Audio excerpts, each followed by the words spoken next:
ಭಯ ಬಿಡಿ, ಕಣ್ಮುಚ್ಚಿ ಕುಳಿತುಕೊಳ್ಳಬೇಡಿ. ಮೋದಿ ಸರ್ಕಾರದ ವಿರುದ್ಧ ವಿದ್ಯಾರ್ಥಿಗಳ ಪ್ರತಿಭಟನೆಗೆ ರಾಜ್ಯ ಮೊಮ್ಮಗ ಯುವ ಬೆಂಬಲ.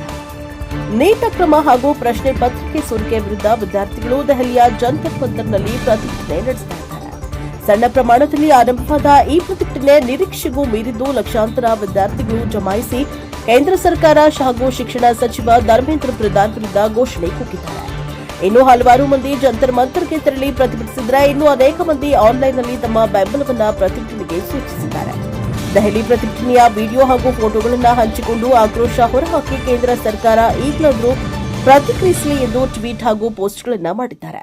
ಸಾಮಾನ್ಯ ಜನರು ಮಾತ್ರವಲ್ಲದೆ ಕೆಲ ಸೆಲೆಬ್ರಿಟಿಗಳಿಗೂ ಸಹ ಈ ಬಗ್ಗೆ ಸಾಮಾಜಿಕ ಜಾಲತಾಣದಲ್ಲಿ ತುಟಿ ಬಿಚ್ಚಿದ್ದು ವಿದ್ಯಾರ್ಥಿಗಳ ಪರ ಧ್ವನಿ ಎತ್ತಿದ್ದಾರೆ. ಕನ್ನಡದಲ್ಲಿ ನಟಿ ನಿಶ್ವಿಕಾ ನಾಯ್ಡು ಪ್ರತಿಭಟನೆಯಲ್ಲಿ ಭಾಗವಹಿಸಿದರು. ಇದೀಗ ರಾಜ್ಕುಮಾರ್ ಮೊಮ್ಮಗ ಯುವ ರಾಜ್ಕುಮಾರ್ ಈ ಬಗ್ಗೆ ತಮ್ಮ ಅಧಿಕೃತ ಇನ್ಸ್ಟಾಗ್ರಾಂ ಖಾತೆಯಲ್ಲಿ ಪೋಸ್ಟ್ ಹಂಚಿಕೊಂಡಿದ್ದು, ಜನರಿಗೆ ಪರಿಸ್ಥಿತಿಯನ್ನ ಅರ್ಥಕೊಳ್ಳಿ, ಆಗ ಮಾತ್ರ ಉತ್ತಮ ದೇಶವನ್ನ ರೂಪಿಸಲು ಸಾಧ್ಯ ಎಂದಿದ್ದಾರೆ. ರಾಜಕೀಯಕ್ಕಿಂತ ಮಾನವೀಯತೆ ದೊಡ್ಡದು, ಪ್ರಚಾರಕ್ಕಿಂತ ಸತ್ಯ ದೊಡ್ಡದು, ಭಯಕ್ಕಿಂತ ದನಿ ದೊಡ್ಡದು ಎಂದು ಬರೆದುಕೊಂಡಿರುವ ಯುವ ರಾಜ್ಕುಮಾರ್ ಭಯ ಬಿಡಿ ಎಂದು ಕರೆ ಕೊಟ್ಟಿದ್ದಾರೆ. ಅಲ್ಲದೆ ಈ ಪೋಸ್ಟ್ ಯಾವುದೇ ರಾಜಕೀಯ ಪಕ್ಷದ ಪರವೂ ಅಲ್ಲ, ವಿರೋಧವೂ ಅಲ್ಲ. ಇದು ಮಾನವೀಯತೆಯ ಬಗ್ಗೆ. ದೇಶದಲ್ಲಿ ನಡೆಯುತ್ತಿರುವ ಬೆಳವಣಿಗೆಗಳನ್ನ ನಾವು ಸುಮ್ಮನೆ ನೋಡುತ್ತಾ ಹೋಗಬಾರದು. ದೇಶದ ಮೂಲೆ ಮೂಲೆಗಳಿಂದ ವಿದ್ಯಾರ್ಥಿಗಳು ಒಂದೇ ವಿಚಾರಕ್ಕಾಗಿ ಧ್ವನಿ ಎತ್ತುತ್ತಿದ್ದಾರೆ. ಅವರ ಧ್ವನಿಯನ್ನ ಕೇಳುವುದು, ಏನಾಗುತ್ತಿದೆ ಎಂದು ತಿಳಿದುಕೊಳ್ಳುವುದು ನಮ್ಮ ಜವಾಬ್ದಾರಿ. ಯಾರು ಹೊಣೆ? ಈ ಪರಿಸ್ಥಿತಿ ತಪ್ಪಿಸಬಹುದಿತ್ತೆ. ವಿದ್ಯಾರ್ಥಿಗಳಿಗೆ ಗಾಯಗಳಾಗಲು ಕಾರಣವೇನು?